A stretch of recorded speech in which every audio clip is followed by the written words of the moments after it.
Hit me with the horns. Yeah, I know they're not horns. I know that those are guitars, but I'm just saying. It's the Capital City Podcast. I'm your host, Capital J, alongside my main man, DL Glass.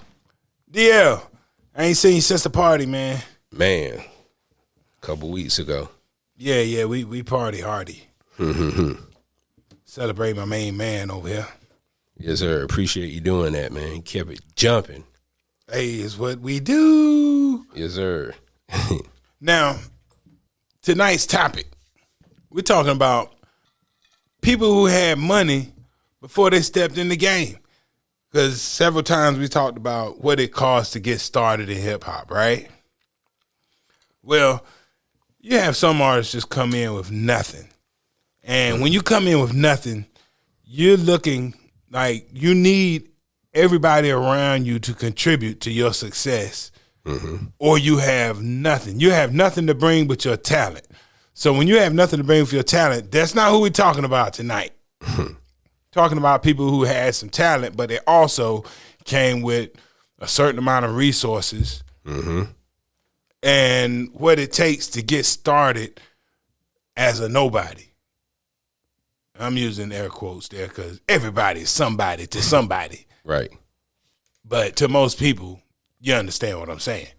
So to get from nobody status to somebody status, some people already had a little bit of resources behind them.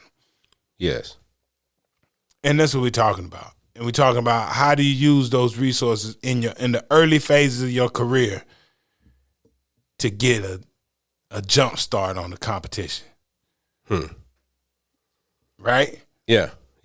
So, now, of course, if we go all the way back, I don't think anybody really had any money as an artist to fund their own projects. Like, this just wasn't happening.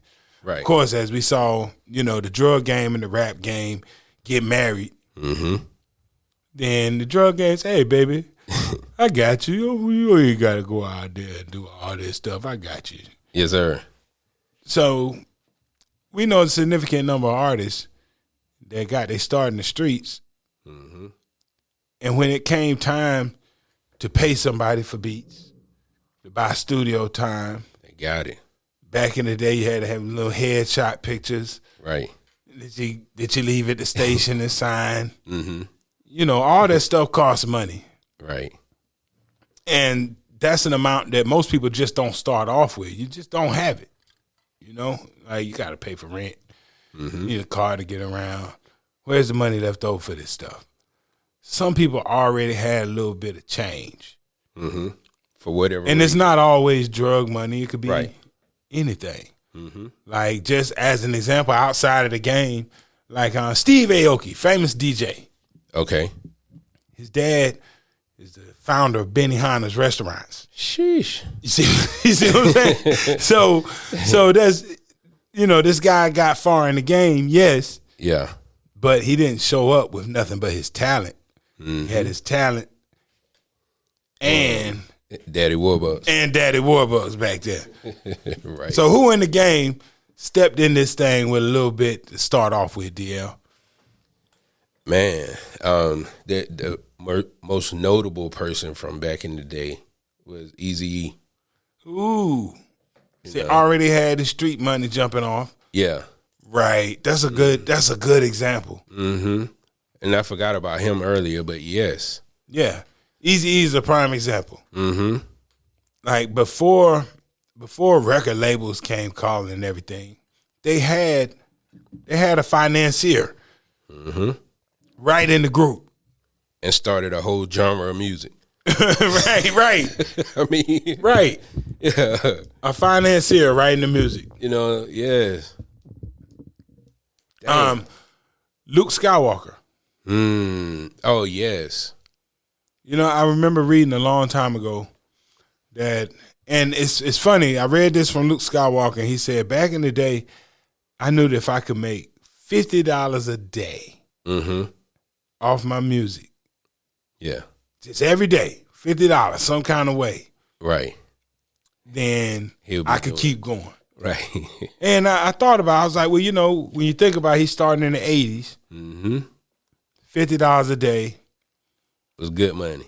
It's $350 a week. Especially in Florida. When you, hey, wait a minute now. $350 a week. Yeah. $700 every 2 weeks, $1,400 a month. That provides you a decent cushion in the 80s. Absolutely. You can do what you want to do and continue to practice your craft. Right. So Luke had, you know, he was promoting parties and doing all this stuff back in the day. So he had a steady stream of income in the streets.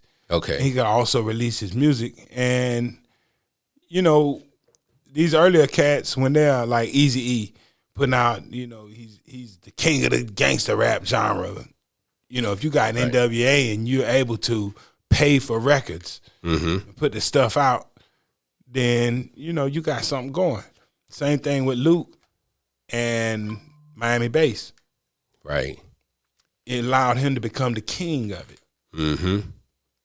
Right. With money he made outside of the music. Right. You know, I don't remember everything Luke was into, but Luke was a hustle man. And he was constantly in the street hustling. So whether 2 Live Crew worked or not, he was going to be straight. Luke was going to eat. Right. Russell Simmons was going to eat. Right. You know, and I'm glad you mentioned Russell because I was sitting here thinking about Run. Yeah, you notice that Russell had a management company. He had a lot of people signed under Rush management. You know, Eric B. and Rakim, all these cats. Everybody signed under Rush. Right. And then he had a record label. But you notice Run DMC they were not on Def Jam. Right. But weird, right? Yeah. Well, not really. Because, you know, NYC Negroes have their chest out. I don't gotta get on because of my brother's name. But some of those avenues that were open to you. Right, but Run DMC is a machine that had Russell Simmons behind it before you knew Russell Simmons' Def Jam. Russell Simmons was already a machine in the industry. And had a real presence. Right. And resources. Right. Huge promoter. He was doing business. So you can arguably say Run DMC came in the game with a leg up because they had a financier. It wasn't millions and millions and millions of over-the-top bucks, but it was enough to make these records. Message. You know? So fast forward to some cats today. Yeah. Like we see Young Thug in all this trouble. Right. I'm pretty sure he didn't build whatever empire they're accusing him of being the head of. Right. Pretty sure he didn't just start this after he started rapping. Right. So arguably, had money before. He had some money before to invest in himself. And it's tough when you don't have that money to start off with. You're then forced to be what people like. You're at the mercy of the record label, right? And I can, you know, I'm just arguing this is just an idea. Young Thug is not a typical artist. No, by no means. Not a typical artist. Yeah. What he does is hard to even label. Absolutely. Yeah. So that kind of movement, when you have a movement from an artist that's so versatile. So unconventional. Right. There has to be a homegrown. You know, it has to start as a homegrown movement. Yes, absolutely. And the only way to start that is financing it yourself. You got to do everything in the beginning. Right. Because if you have to go to labels to get that start, they're not going to allow you to be different. Right. Understand that. We're past that day. Right. No, there never was. Like labels are always looking for, you know, they're very rarely, they say they're looking for the next thing, but they're not really looking for the next thing. Right. You know, you have to be hella outstanding for somebody at the record label to say, this is the next thing, and we're going to invest in the next thing. They don't know what the next thing is. Yeah. Gambling, this is a business. The business says go for the sure thing. That's already profiting. So cats that are able to come in and be different usually have built a little something. Like before, like I'm pretty sure that to get the Wu-Tang Clan started, it took a lot of the RZA's money from and the Genius. They had their time. Like, and here's an example of that. The RZA, when he was at the mercy of the labels, it did not sound like Wu-Tang. Oh, right. You feel me? Hell no. By no means. Right. But because then he had to do what they wanted of him. I think he was the whole Wu-Tang thing was a buy-in. And what I mean by that is he got people with similar interests to buy into the vision. Right. And they became the financiers of. And I think that's why in part their relationship kind of soured. Is because you might have been around before me, but I didn't spend just as much money as you have at this point. Right, right. So break me off. And I think RZA being that original guy, the first one to get the record deal, comes back with knowledge, information. That's his. Yep. That's his contribution outside of talent is. I've been a part of this already. Yes. Now I understand things different. And I got this vision. Let's go. And I got the vision. I need this bread. Hey, and you'll be amazed. Like sometimes when an artist doesn't win on that first go round, sometimes the things that you do gain during that first run, put you in position for later. Oh, absolutely. The relationships for one. Okay, it teaches you the value on. Yeah. Because later on, when you don't have money for studio time, maybe you made good friends with the guy who owns the studio when you were in there, and the record label had money to send you there. Yes. Now you don't have the money, but you made a good relationship with that guy. Somebody you can go back to. Absolutely. Or you took an advance to make that first single that was a dud and it flopped. Yeah. But with that advance, you bought enough money for your own personal studio. You bought enough equipment to have your own personal studio. Yeah. So those little failures lead to the tools that you need to have to succeed on your second try. Right. And that's what the RZA had already been there. He got the tools the first go round. And the second go round now, since he has a lot of the tools that he would have had to beg labels for. Yes. Right. He's able to do what's in their heart. And it hit. Yeah. You don't get that opportunity unless you come to the table with more than just your talent. Right. You know what I mean? Right. Talk about some other artists. Like it's no secret that Jeezy was allegedly the snowman before he was the snowman. Right. He kept his, and before national attention, he was jumping in the streets. He had a distribution network for his CDs. Yes. His mixtapes or whatever. Right. And that's not free. Absolutely. Financier. Be your own financier. Right. We know the stories about Master P. Yeah, Master P, Birdman. Yeah, and Master P, how he got his. Now, Master P actually came from shit to sugar. Yeah, he was in California, right, when he started coming up for real, though, right? Selling mixtapes out of the trunk of his car. And then something about a record store. I can't remember the specifics, but something about a record store. But he hustled his way. Like, we all know Master P wasn't talented as shit. Hey. But he was talented. He had business talent. Yes, sir. Yes, sir. Just imagine if social media was around at the time that Master P got his check. With all the movies and music that they put out. Like, you could. Master P movies were the original New Orleans social media. Oh, absolutely. He gave the blueprint for movies. He exported New Orleans culture. Man, what? That's what Master P did. He was an exporter of New Orleans hip hop culture. That's an honor. And that's what he did, man. He won. Fucking won. Yes, Right. he did. Yes, Right. he did. So Now- we did the episode about colorism that segued into the beef conversation. Mm-hmm. So we were having a conversation about Louisiana and basically like the biggest artists out of Louisiana. Mm-hmm. And somewhere in the conversation, I said, NBA YoungBoy, no matter how big I think he is as an artist, is not as big as Master P. No. And that was disputed in the conversation. And then I realized that the person that was disputing that was born in 2000.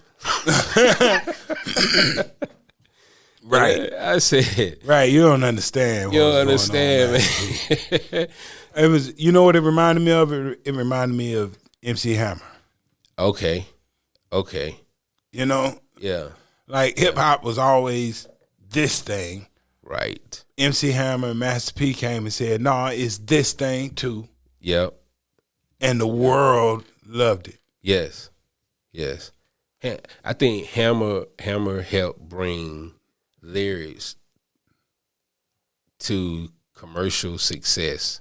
Lyrics. You know why I say that? Because I've seen people rap the whole track. Oh, MC Hammer song. Hey, MC Hammer. Like when I think about what kind of rapper is MC Hammer, MC Hammer reminds me of Rob Bass, Okay. a party starter rapper. I thought you were gonna say something Rob like Bass, Curtis Blow. Dougie Fresh, Curtis Blow. Curtis Blow. Yeah, that kind of guy. Right. Yeah, Right. It's time to party. DJ Cool. the early Will Smith, Fresh Prince. I mean, Jazz and the Fresh Prince. Yeah, Right. You know, Yeah. when you hear Hammer, it's time to party. Now that ain't what Master P was. Oh hell no! but you know, I know what you mean. But look, talking about cats with their head start with the money. Now, this is going to segue into a conversation about what these people have to spend to get these records started early on. Is there a number? Well, you got, you know, a lot of people, you know, okay, there's an argument that you never make it until you get your single on radio. You feel me? And you never, you know, some people say, yeah, it can. I'm one of the people that say it can happen even if you don't pay money to get on radio, because a lot of times for me, my idea is that if you're spending money to get it played, it's probably not a real hit. You got to ask somebody to play it. I feel you on that. Yeah.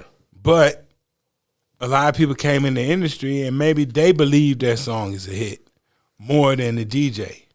Mm-hmm. And they will pay to give that song a chance. Okay. And there are a lot of these artists that we talked about that they didn't just put money in the studio time and pressing up CDs and distributing and all that.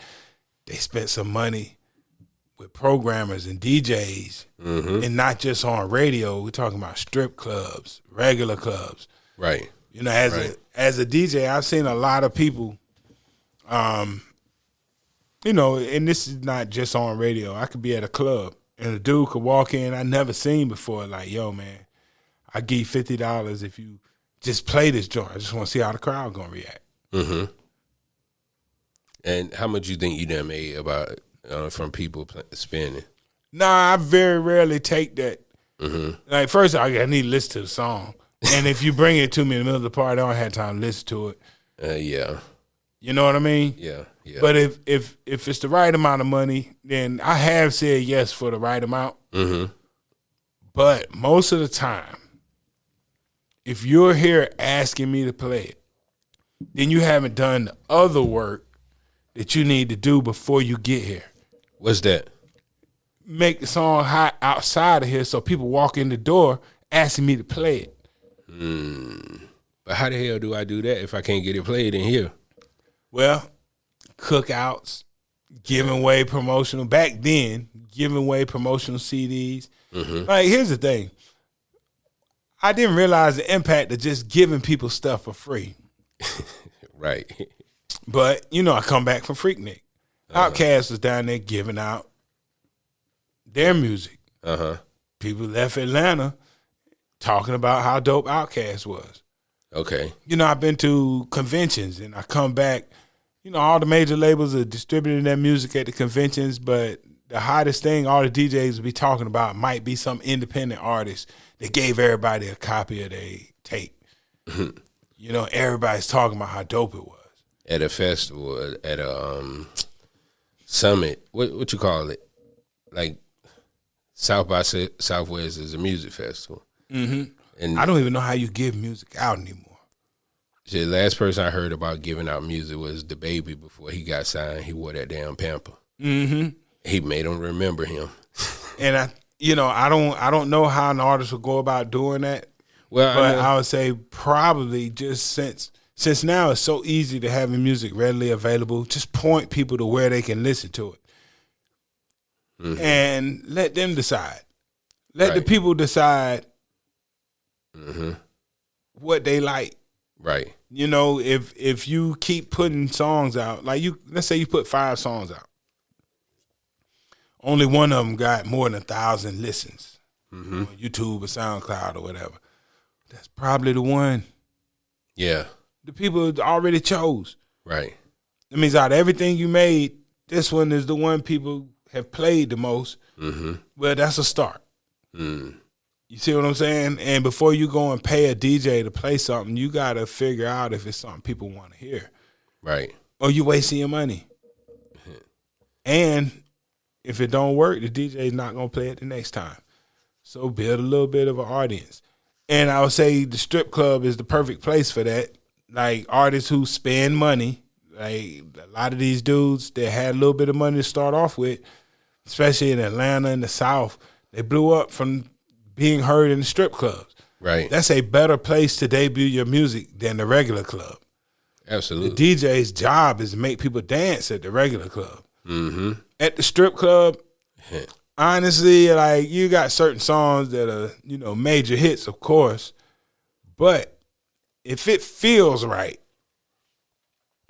girls, the dudes ain't there to listen to your song; they there to see the girls. So, you can play the whole song. Yep. And dudes will sit there and absorb it while they're doing their favorite thing, looking at naked women. Absolutely. There's no better place to debut a street single than a strip club. If you really want to know what's up with it. And when you said strip club, it just made me think about if you make that track that she could bounce her ass to a dance. Yeah, it's all about how it feels. Yeah. At the club, it's got to be, like, here's the deal. When I go to the club, I take a crate. It's got 600 songs in it. These are 600 songs that I'm just choosing from these 600 songs. I got another 15,000 songs on the computer. I'm not even looking at them tonight. Okay. Got these 600. And I can really trim that down to about 200 that I know are going to work. Okay. And we got 4 hours. Right. That slide is too valuable. Strip club, you could do that.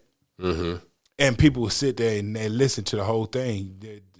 I don't have to make people dance, and I don't have to make this girl dance. If she wants her money, she gonna dance anyway. Yeah. It ain't like she gonna walk out there on the stage, you put the song on, like, Now I have DJ'd a strip club before, and that has happened. Girls like, nah, put on something different for me. Oh God. Yeah. They try to get choosy, but for most girls, there's a cost too inside the strip club. You want the hottest song, you got to tip the DJ. Right. So you come and out tip the girl, then your song is playing, not her song. Right. You see what I'm saying? That's a great way to spend your money. But a lot of these dudes that made it up out of the ATL, especially the late 90s through the 2000s, like that strip club era, that's how they got on. Oh, absolutely. And you don't walk in a strip club with enough money to pay the DJ if you don't have enough money to put your song out. Right. So a lot of these cats had, they had to start with something. Or it's just, in that genre of hip hop, it's just almost impossible to get anywhere if you don't have enough money to tip the DJ at the strip club. And you make strip club anthems. Right. It's a rap for you, son. Right. That's crazy. So I gotta think that, at what point did this kick in for like I've never heard any stories about the Yin Yang twins having crazy dollars, but they also invented the genre. Yes, sir. They damn sure did that. They also invented the genre outside of the typical Miami bass. I think before Whistle While You Twerk, strip club music was Miami bass music. Yeah. They didn't. Yeah. They didn't get in. I was saying how. Yeah. No, it was. And girls come out like, and then it slowed down. You know what I'm saying? Around by the time Trick Daddy came out with Nan, like, okay, the strip club changing. You don't know Nan. Yeah. Everything changed. But cats you gotta have some money coming in the game. You need to reach those places. Yeah, It's all about marketing and promotion because it could have been a hot track that came out, because especially in the South that came out without the strip club love, and sometimes you just get that one hit. You know what I'm saying? That's an anomaly that go against everything that we knew before, and then like Soulja Boy. He's the king, man. He's the king. Like, that wasn't a strip club anthem at all. And when he made it, he didn't have money behind him. None. Yeah, it was a dance song. But he hit with the audience that you have to hit with, though. Oh, absolutely. Like, there are 3 or 4 different audiences in hip hop. Mm-hmm. You have that superficial audience that takes what has bubbled to the surface and ends up on the radio, and that's all they know. Okay. You got your core audience is like probably 14 to 18 years old, maybe 21. Maybe 12 to 18. Soulja Boy hit that core. Banged them. With something different. Yes, sir. Yes, sir. A dance. I'm going to bring a dance. Killed it. Right. And before that, like, and he led to a bunch of other people having success. Like, Watch Me Whip, Watch Me Nay Nay. That don't happen all that without Crank That Soulja Boy. And what's that? Dougie. Dougie. And all that. Halle Berry. Right. All these, and the snapping and all this. All this started because of Soulja Boy. Yep. And he did it without having to spend a dime. Mm-hmm. All he needed was the internet. And that's why I say when you got a real hit, that's what a real hit looks like. And I know that there probably once the major labels got involved and said we're gonna distribute this thing, I'm sure there was some holdouts in the country pockets where they're like, we ain't playing that Soulja Boy stuff. Yeah. And that's when they come in and spend a little money. Say, hey, get it played. Let's play this. Because they know it's already proven by then. They don't have to say, play this and we'll see if it's going to be a hit. They say, play this, and I know it's going to be a hit for you because it's a hit everywhere else in the country and you slow. Mm-hmm. But we're going to lock the whole country down, so we'll give you whatever you need to go ahead and hit this off so that we'll have Washington State on it too, or whoever. Yeah, Soulja Boy messed it up for everybody. Came out to him, though. Hey, man, made it. YouTube success. It was too easy. Too easy. But when you see, the cats that don't have the money, though, even to this day, when they don't have the money, you see them blow up. Like, it might have you could put a video out. A whole bunch of people watch the video. Mm-hmm. Everybody at the high school is rocking to the song. Never comes on the radio. Right. You never hear the sporting event. Right. You know what I mean? You're like, somebody NBA young boy. Hey, I'm telling you. I'm telling you, man. Then maybe he refused to play the game. Man, he's too much associated with. But he has major label backing. But he don't got no radio play. Now I don't know. You don't hear him. What does that tell you? You don't hear him at sporting events. What does that tell you? Let's take Beat King, a man that just passed away. Yeah. Beat King, he had enough hustle in his area, where I really don't think he was that concerned with the rest of the country. I think he made money in Houston, enough to finance whatever he wanted to do. He just did him. Right, and you know that's crazy because it's almost like when you talk about Texas and independence, it's almost like Texas is like a New York without the labels. For independent artists. Yeah. Yeah, because you can actually survive. Yeah, like it's and Atlanta. I got to say Atlanta too.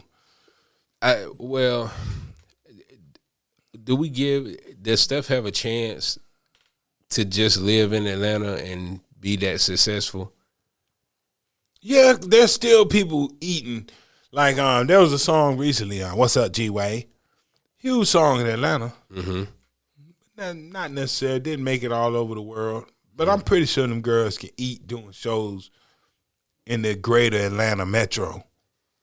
Okay. At least for a period of time till that dies. I'm sure it's probably Texas already go on down. forever. But I think that's probably the biggest difference in Atlanta and Texas. Yes. Somebody in Texas comes out with that joint and they keep making joints. Yeah. Kind of like Louisiana. Yeah. Louisiana is probably a better comparison. Oh yeah, right. Cats just keep on eating, right, and keep on eating. Yeah, Atlanta, you have they do their one, they might have a hit and they disappear because they ain't have that money to keep financing. Yeah, they ain't have that fan base like the rest of the country. And I think Texas, because just look at them, you know what I'm saying. And the ones that we consider one hit wonders, they still make music in Texas. They still eating in Texas. But Texas is so freaking big. Yes, sir. It's almost its own country. It definitely their own power grid. Right. You know, like they're freaking huge, man. Yeah. Like there are countries that aren't as big as Texas. Plenty of them. Yeah. Yes. So, you know, it's easy for them to be in their own little world. Like what's big in Texas don't have to be big everywhere. Right. There's enough people in Texas to support it.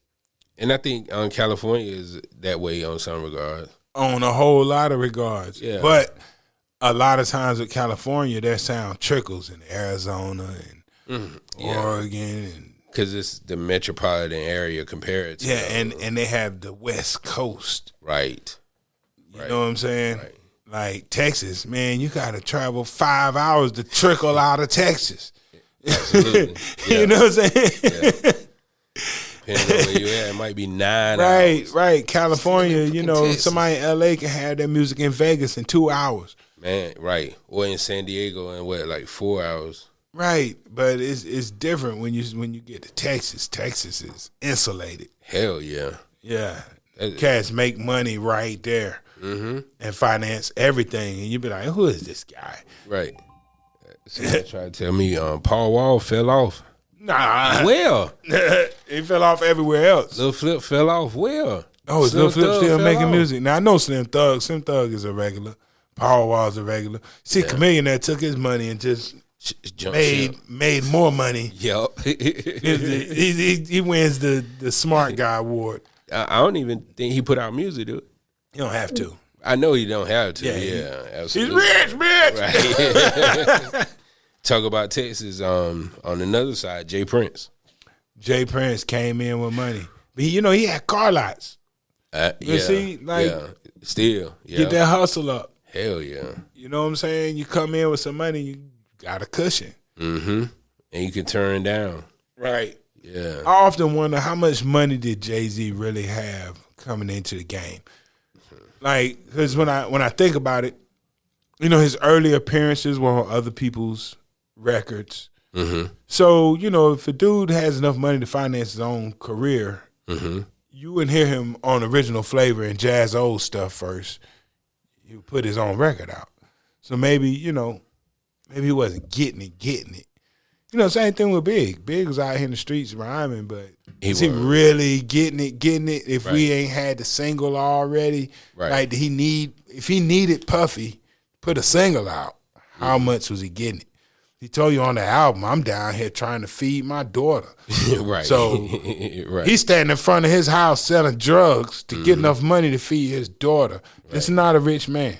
No, by no means. He's not starting off with anything because if he did, then he would have always sounded the way he wanted to sound. Puff wouldn't have had the influence to have him sound one way on the first album and a different way on the second album. Absolutely. If he had come into the game with his own money, right, Junior Mafia and Biggie would have been all you knew. Yep. Ain't no take that. Nah, none of that. None of them songs. None of that. Yeah. So these are dudes that coming into the game. No matter how much they talk about selling drugs, that's the other thing. Is a common misconception that if you sell drugs, then you're rich. I know, right? You know, right? No, and that's part of what we miss from the old storytellers of hip hop. They tell the true story of selling drugs too. So I'm selling drugs like KRS on Love's Gonna Get You. We got 3 pairs of pants. Right. And now I'm selling drugs. And now steaks with the beans and rice. Yeah, we got steaks, but he ain't say nothing about buying a new house. He just said he added steak to the table. Well, the new BMW. He bought a car and added steaks to the table, and his sister's fly now. Yeah. That's not what rich looks like. Oh, hell no. He made it to middle class. Because they still live in the same spot. He just went and bought a 50-inch television.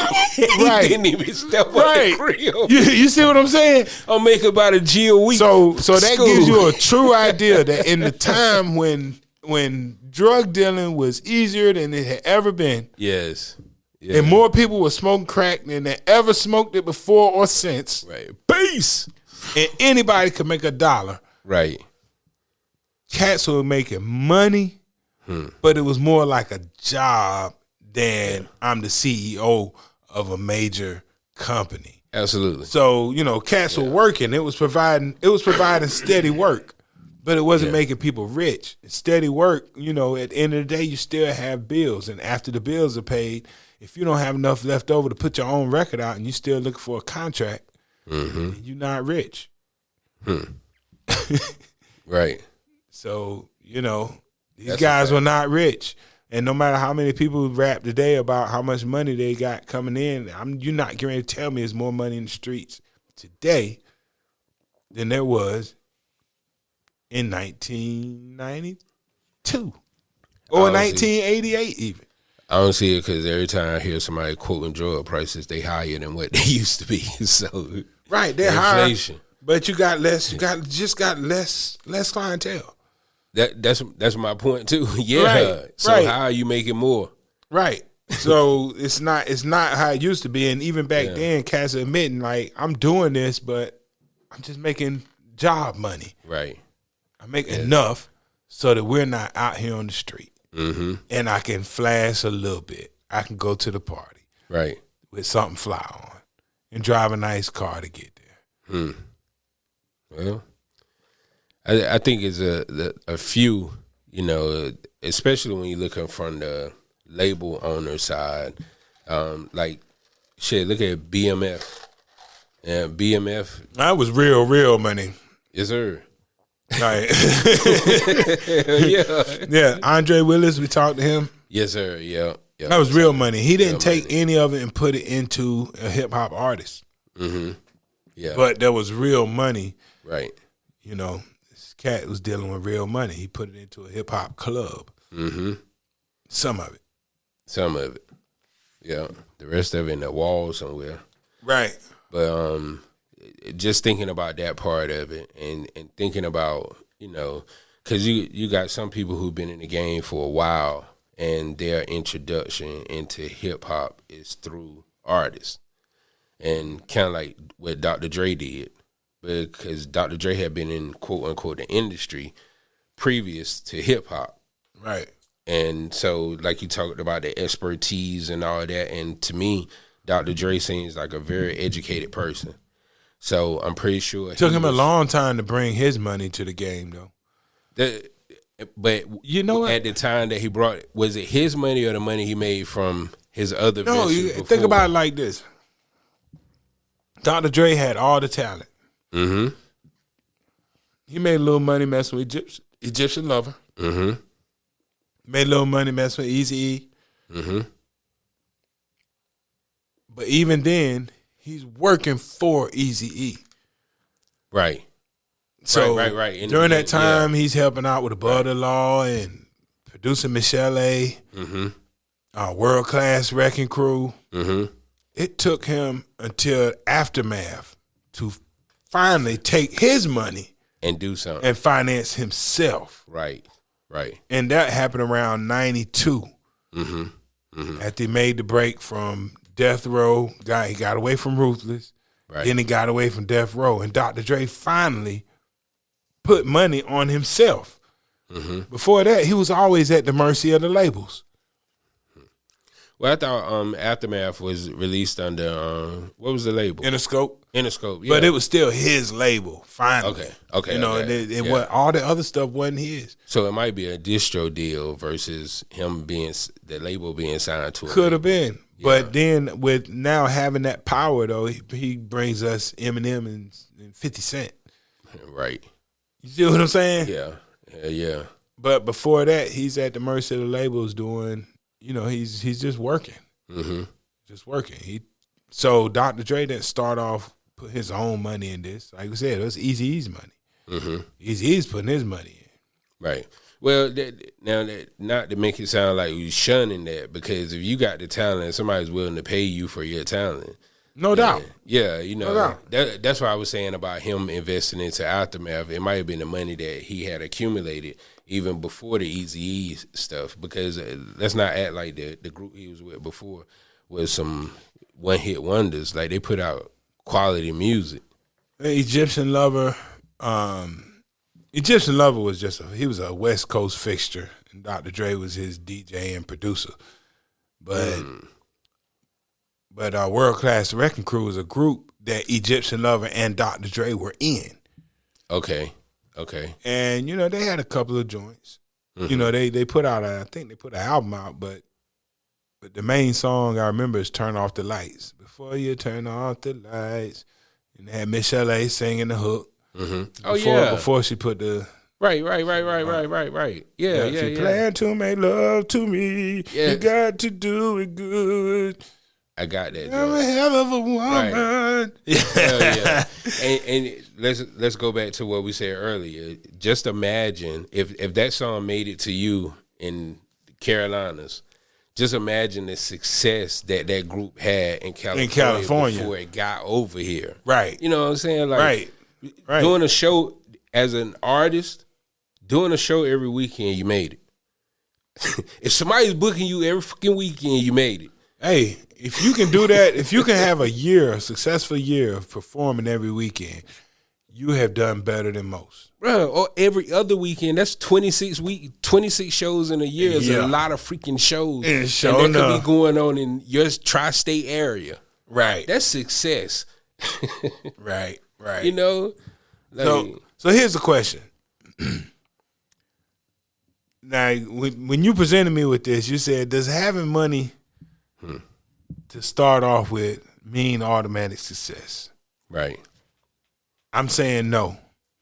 I agree. Because of how many, you know, back in the day when I was on the radio, most of the independent music that came my way, if it was an artist paying for everything themselves, then, you know, at the end of the day, they come and say, hey, man, you know, I've been working on this. Can you play it? They don't have a lot. Yeah. So they're not coming in and saying, I'll give you money. Right. But I did know plenty of artists that had somebody behind them, whether it be somebody like, and it wasn't, I'm not even going to sit here and say it was always drug dealers.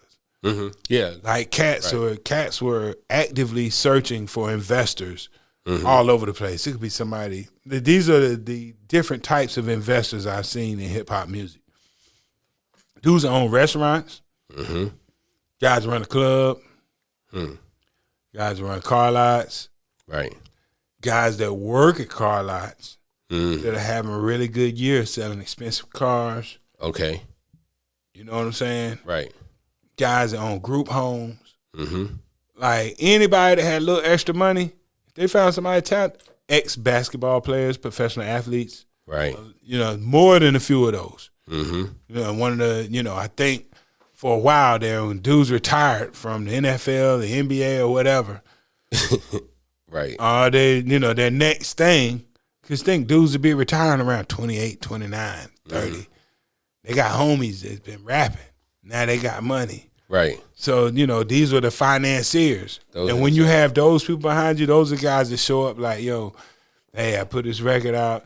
How much it take to get this thing popping? Yeah. And I always try to do them a favor. Like, look, this song right here, man. I haven't said these words exactly, but what it meant is this song ain't never gonna pop. This ain't it. This ain't it. You want to be honest? My honesty. Because I know a situation where you were. Here go my level of honesty. Because always remember what Erykah Badu said. Now keep in mind that I'm an artist and I'm sensitive about my shit. Yeah. I ain't trying to be out here fighting with nobody about they damn like I understand. Song. Yeah. But I will be honest and say this. Yeah. That ain't a joint that I can use in my show. Because of this, and this. Oh, you'll tell them? Yeah, I tell them. I explain why. Okay. And a lot of times they'll play one song for me, like this is a single. And I'll be like, what else you got? And then they'll play me 3-4 more songs. And I say, look, clean this one up right here. Like track 1 and 2 is cool, but track 3, if you clean up track 3 and give it to me, I'll play that for you. Because I think that could do something. Do you do that for everybody or just those that reach back out? Anybody that reach out. Suppose somebody seen you something and you ain't feeling it, you just ain't. I just don't never. And you ain't gonna never mention it again. No, if you send me something like you have already set the stage for me never to talk to you ever again. You sent it. So garbage, right?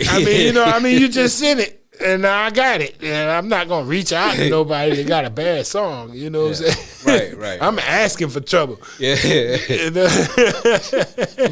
Oh, God. But with me, you never need money to get the conversation started. That's for sure. Okay. But, that information should be free. Like, because here's the thing. I was always actively searching for somebody that had something that I didn't need. That if I want you to bring me something that you don't have to pay anybody to play, because I want to be the guy that broke that record. Right. When Petey Pablo dropped the single, he had "Raise Up" on one side and 911 on the other. Yeah. 919. My fault. 919. Because it was no 252 back then. I think it was still 919. Everything used to. I think so back then. Right, 919. He was shouting out to 919. I was like, this is dope. But this Raise Up. Was it? It was the better record of the two. Right. And I think they were actively pushing the 919 at the time. Here they were, but everywhere else they were pushing Raise Up. Yeah. Right, but that happened later after dudes, like the streets chose Raise Up. Oh yeah, absolutely. You see what I'm saying? Yeah. So that was it. Yeah, and then, and that wasn't a hard conversation. It's like, yo, man, that 919 is all right, but that Raise Up. Yeah. That so I can't remember if it was Raise Up or not, but at the end of Mystical album at that point in time had a Petey Pablo song at the end of it. Ooh. And I was listening to Mystical back then and heard that track. And it wasn't even a track. It was the end of the last track on the album was the Petey Pablo. And that was the first time I heard of him before Raise Up. Bro, you remember he was on the Whoa remix too. Whoa, right. Yeah. Yeah, so, he did Petey made work. Petey was a whole working. lot of work. A whole lot of work, man. And he spun it off. That's still the Carolina champ. Absolutely. Kane. The baby tried to knock him off, but then went up there talking about talking that homophobic stuff, right when he was at Petey Pablo level. Yeah, he damn sure was. 50 tried to save him. He went and blew it. Blew it. He went and blew it. In true Carolina fashion, And Peter baby. Pablo sitting back like, well, I guess I'll just keep this Yeah. throne. I guess I'm going to keep this crown since you ain't want it. Right. He gave that shit back. I'm just going to hold on. I was just about to pass it over to the young blood. Right. Yeah. That commercial success is something else. It's something else. It's J. something Cole else. couldn't even catch it. Yeah. Well, at the end of the day, well, J. Cole's another one. Did not start with the money. Oh, hell no. Right. And it took him forever. Yes. But he got there. Right. He got there. Yeah. So the answer is, does having money mean automatic success in hip hop? Absolutely not. You better have some talent to go with it. Yeah. Or enough money to keep playing this until I get so tired of hearing it that I just accept it. And I think sometimes that happens. Right. Shout out Yo Gotti on that, man. Gotti had money before. He said he had enough to keep around throwing stuff at you. Oh, hell yeah. Yeah. Now Gotti, I give him his props now. I give him, he stamped it. Yeah. Yeah, one of the few. Some of these dudes. Because if you think about if Birdman had came out by himself. Hey, listen. I give props to anybody that stayed around long enough to have two styles in their career. Okay. You say Gotti. Gotti had two styles. You remember the original Gotti, and then you remember this guy that's rapping now. Yes, sir. Lil Wayne, two styles. 4. 4 styles. Yeah. Guru, 2 styles. Yeah. Biggie, 2 styles. You know what I'm saying? Jay-Z. Jay-Z, 2 styles. Yeah. Dude's Nas. Nas always been the same, but he don't need 2 styles. His 1 style was good enough. Leave it alone, right? Yeah. Right. Andre Outkast, Yeah. 2 styles. Oh God, 4. The original Outkast is not what we heard last. No, hell no. With speaker box and all that. No. Right. Common, 2 styles. Yes, sir. Dude's been around long enough to kick 2 styles on you. Ice Cube. And 2 styles, I can respect that. Yeah. You know what I'm saying? Ice-T. You know what? But Ice-T and Ice Cube, though, I acting. can't say they. No, I take that back. Yeah, they. Pop. Yeah, 3. yeah, angrier. Right. And the party dude. Yeah, Pac. Yeah, he had different styles. You know what I'm saying? So guys stick around long enough to get different styles. We'll talk about that next week. We might have to Mace. talk about cats that flip their styles. Yes, sir. Yep. If you stay around long enough, man, music changes. You're not going to stay relevant being the same person the entire time. Right. Because whatever you start off as is going to be old school. Except one person. I ain't gonna say Gucci Mane.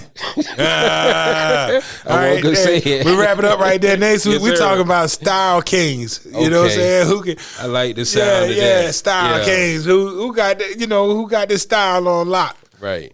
And we talk about flipping styles and all that. But this week, that's the end of this show. It's Capital City Podcast. I'm your host, Capital J, alongside my main man. DL Glass. We out of here.